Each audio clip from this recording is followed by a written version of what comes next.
This is ridiculous. I need to get through. Sorry, sir, the HOA closed this trail. Closed for what? For 60 years, one narrow snowmobile trail kept an entire mountain community connected through winter. Then, in a single afternoon, an HOA president decided it was noise pollution and shut it down, publicly, proudly, and without warning. What looked like a small act of authority instantly stranded locals, threatened a ski resort's access, and ignited a conflict no one saw coming. Lawyers started calling. Old documents resurfaced. And the HOA quickly realized this wasn't just a trail. It was leverage. So what happens when a forgotten agreement turns power into a liability? Before any rules were enforced or letters were posted, life in the mountains followed a rhythm older than most of the homes sitting on the ridge. Winters were long, heavy, and isolating, but the people who lived there had learned to work with the land instead of against it. The family at the center of this story had been doing exactly that for generations. Their property wasn't flashy or newly developed. It was practical, rugged, and deeply tied to how the community survived when snow buried roads and cut off access for weeks at a time. At the edge of their land ran a narrow snowmobile trail. It wasn't advertised. It wasn't fenced off. It simply existed, packed down year after year by locals who relied on it to move between cabins, supply routes, and the nearby ski resort during peak winter months. Long before luxury chalets and gated neighborhoods arrived, that trail had been the safest and fastest way through the mountain when storms made driving impossible. It was common knowledge, passed down quietly rather than written on signs. For the family, the trail was never about business or control. It was just part of the land they maintained. They groomed it when storms hit hard, cleared fallen trees, and kept it passable because that's what you did when you lived somewhere help could be hours away. Neighbors waved as they passed through. Resort staff used it early in the mornings. Emergency responders knew it was there if roads failed. Nothing about it felt controversial. But the mountain was changing. Over the last few years, development crept higher up the slope. New homes appeared where trees once stood, and with them came an HOA that promised order, peace, and property value protection. Its meetings were quiet at first, focused on paint colors, driveway standards, and noise limits that seemed harmless on paper. Most longtime residents barely paid attention. They'd seen these things come and go before. The shift happened slowly, almost invisibly. New residents complained about sounds they didn't recognize. Snowmobiles became disruptive. Long-standing routines were reframed as inconveniences. The trail, once viewed as a shared lifeline, started appearing in emails and internal discussions as a problem waiting to be fixed. The family noticed small signs before anything official happened. A wooden post appeared near the trail entrance one morning, unmarked but clearly intentional.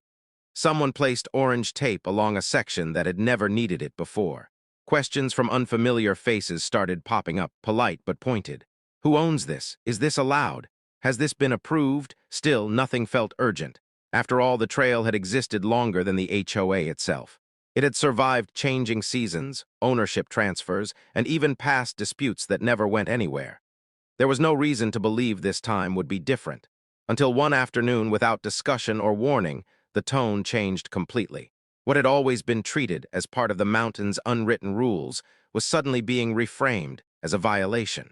And the people who relied on it most had no idea how close they were to losing it.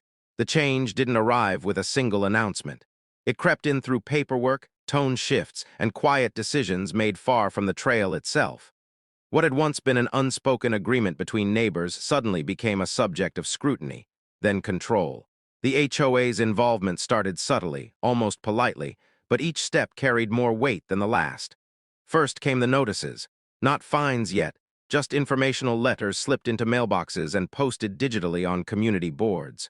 They framed the snowmobile traffic as a growing concern, something that allegedly disrupted the peace and posed safety risks.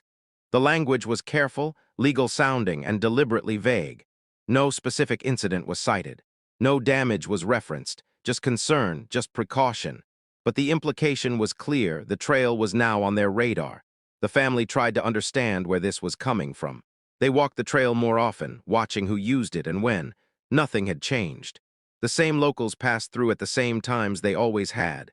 Resort staff still relied on it during heavy snowfall. Emergency access remained untouched. Yet the HOA's messaging began painting a very different picture, one of disorder and unchecked behavior. Soon the letters turned firmer.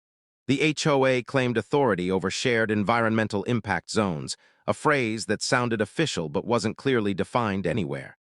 The trail, they argued, fell within this ambiguous category. Because of that, new restrictions would apply. Usage needed approval, hours would be limited, noise thresholds would be enforced.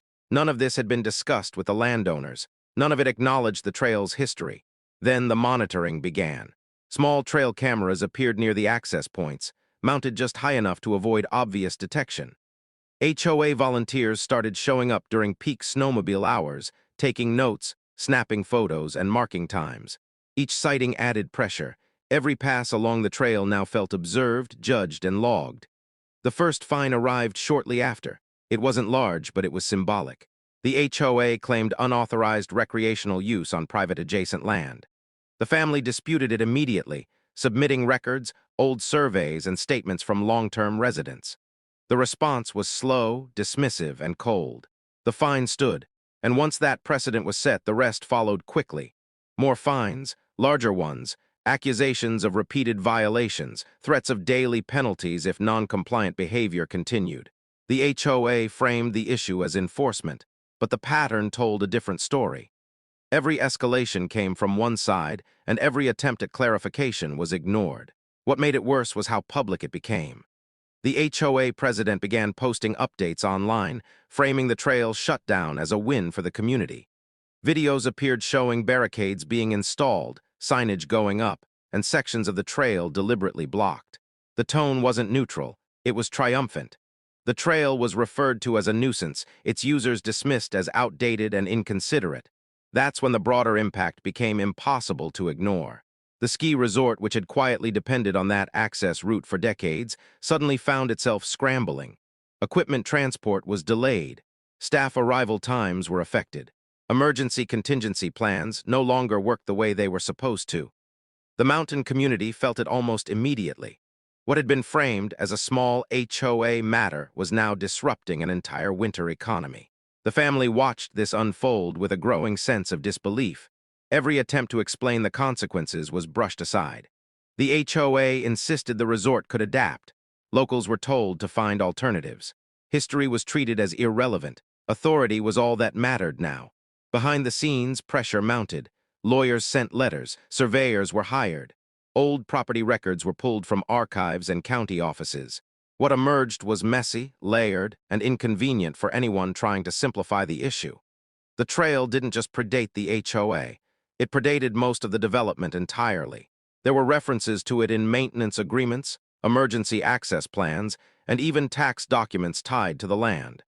None of it was neatly summarized in one place, but taken together, it painted a picture the HOA hadn't expected. Still, enforcement continued. Barriers became permanent. Warning signs multiplied. The fines grew aggressive enough to feel punitive rather than corrective. And through it all, the HOA president doubled down, publicly framing resistance as entitlement and noncompliance. That confidence was contagious until it wasn't. The moment lawyers representing the resort entered the picture, the tone shifted again.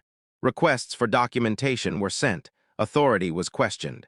The vague phrases used in the HOA's earlier notices were suddenly scrutinized line by line. The same ambiguity that had been used to justify enforcement now became a liability. The HOA responded by tightening its grip. Emergency meetings were held, new rules were proposed. Temporary measures were rushed through without full review. Each move felt reactive, driven by fear rather than planning. And that fear spread. Homeowners who had initially supported the trail closure began to realize the scope of what was happening. If a 60-year-old access route could be erased overnight, what else could be redefined just as easily? Property boundaries, usage rights, traditions people had relied on without question. The mountain community started talking again, but this time it wasn't quietly. Rumors circulated about a forgotten agreement tied to the original land use, something signed decades ago, overlooked in modern filings. No one knew exactly what it said, only that it existed somewhere in the county's older records. The family searched relentlessly, aware that everything now hinged on whether that document could be found. As winter deepened and tensions rose, the trail remained blocked. Snow piled up against the barricades, untouched and silent. What had once been a lifeline now sat frozen in place. a visible reminder of how quickly power could be exercised and how dangerous it could be when history was ignored. The confrontation didn't happen on the mountain. It didn't happen on the trail, and it didn't happen in the snow. It happened in a crowded county records office under fluorescent lights where the HOA's authority finally ran into something it couldn't intimidate, fine, or vote away. The document surfaced quietly at first. Buried in an archived ledger that hadn't been digitized, a clerk found a hand-typed agreement attached to an old land transfer map. It was dated more than 60 years earlier, signed by previous landowners, county officials, and a now-defunct development authority that once oversaw access routes through the mountain. The language was plain, unmistakable, and devastating to the HOA's position. The trail wasn't just permitted, it was protected. The agreement explicitly designated the snowmobile route as a permanent access corridor for seasonal transportation, emergency use, and commercial support related to the ski operations uphill.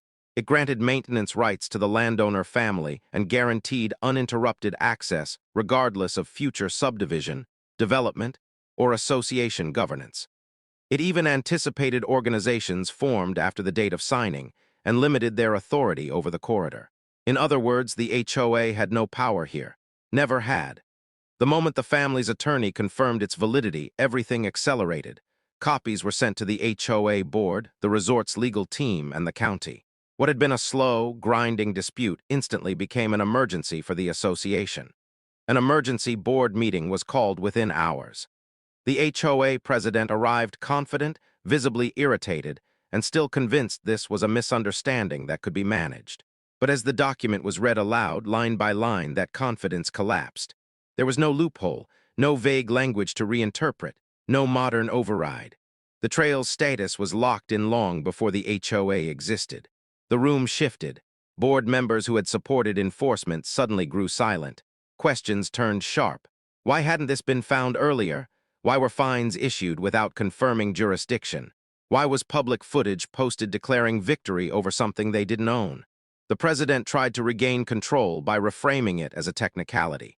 That attempt failed immediately.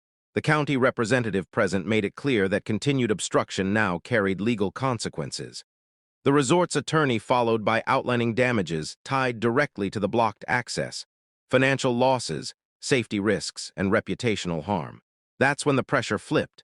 The same HOA that had issued threats now faced them. The fines they'd imposed were invalid. The barriers they installed were unauthorized, and every public statement claiming authority over the trail was now evidence of overreach. Outside the meeting room, word spread fast. Homeowners who had once applauded the shutdown began distancing themselves. Some demanded refunds for association dues spent on enforcement. Others questioned whether the board had exposed the community to liability. The mountain, once divided, was now unified by shock. The final blow came the next morning. The HOA president's own video, the one proudly announcing the trail closure, was formally referenced in a legal notice. What had been meant as a display of power was now cited as proof of intentional interference with a protected access route. The tone of celebration in that footage became impossible to defend. By noon, the barricades were removed. No announcement, no apology, just silence broken only by the sound of snowmobiles returning to the trail for the first time in weeks. Locals watched from their porches as the corridor came back to life, exactly as it had existed for decades. The HOA president resigned 2 days later, but the damage was already done. The association faced audits, leadership changes, and a community that no longer trusted it. What had started as an attempt to control noise pollution ended with the exposure of unchecked authority and a public lesson in what happens when history is ignored. And as the trail reopened under fresh snowfall, one truth became impossible to deny. Power doesn't come from rules written yesterday, but from agreements no one expects to still matter today. When the trail reopened, it didn't feel triumphant at first. There were no speeches, no banners, no public celebration. Snowmobiles simply moved again along the same narrow corridor they always had, carving familiar lines into fresh snow. For the people who depended on it, that quiet return mattered more than any announcement ever could. Normalcy had been restored, but nothing else was the same. The HOA, once so confident in its authority, entered a prolonged period of fallout. Emergency legal reviews turned into full audits. Board members resigned one after another, not always because they were forced out, but because staying had become uncomfortable. Questions from homeowners grew sharper, more frequent, and harder to deflect. Dues increases that had once passed without comment were now challenged. Votes that used to be automatic were scrutinized line by line. Trust, once broken, did not come back easily. The association's insurance provider launched its own investigation after learning about the unauthorized barriers, fines, and public statements. Coverage was reevaluated. Legal costs mounted. What had been framed as a simple quality-of-life enforcement issue became a case study in liability exposure. Every decision the HOA had made during the dispute was now being examined with hindsight and consequence. The fines issued to the family were formally voided. Refunds were processed not just for them, but for others who had been cited under the same loosely defined authority. The trail cameras disappeared quietly. The signage came down. References to environmental impact zones were removed from HOA documents without explanation, as if erasing the language might erase the memory. But the mountain remembered. The ski resort, having narrowly avoided a disastrous season, made permanent changes of its own. Access agreements were reviewed and refiled. Emergency plans were updated with explicit references to the protected corridor. What had once been assumed was now documented, reinforced, and guarded against future interference. The resort's relationship with the surrounding community deepened, not out of convenience but out of shared experience. For the family, life slowly returned to something familiar, though not unchanged. They were no longer just quiet landowners maintaining a trail. They had become a reference point. Neighbors stopped them to ask questions, not just about the dispute, but about their rights, about old agreements, about how much power an HOA actually had when tested. They answered carefully, never celebratory, never bitter. The outcome had been satisfying, but the process had been exhausting. Months of pressure, uncertainty, and public scrutiny left their mark. Still, there was a sense of resolve that hadn't existed before. They understood now, in a way few ever do, how fragile unwritten traditions can be when faced with formal authority, and how powerful documented history becomes when finally unearthed. The broader community changed too. Meetings that once struggled to attract attendance were suddenly full. Homeowners asked for access to records they'd never requested before. Committees formed to review governing documents that hadn't been touched in years. The idea that rules were immutable, unquestionable, and permanent no longer held. People realized that governance without accountability wasn't stability, it was risk. The phrase, "we've always done it this way," lost its comfort.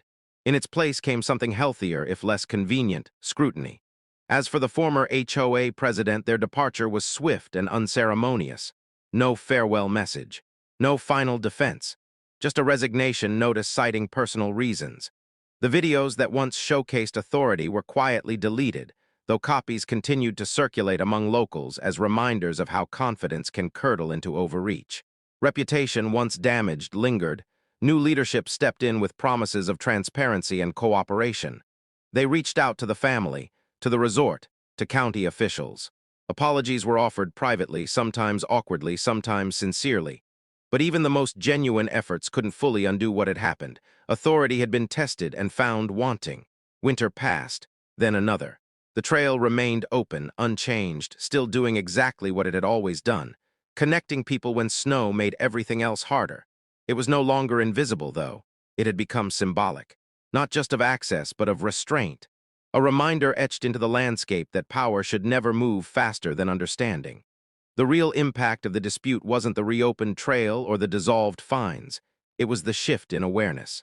The realization that modern governance often assumes it replaces the past, rather than inheriting responsibility from it. That assumption, unchecked, is where conflicts begin. The forgotten agreement that changed everything hadn't been powerful because it was old. It was powerful because it was intentional. It anticipated the future. It acknowledged that land, access, and community outlast organizations, boards, and titles. And it proved that authority built without respect for what came before is always temporary.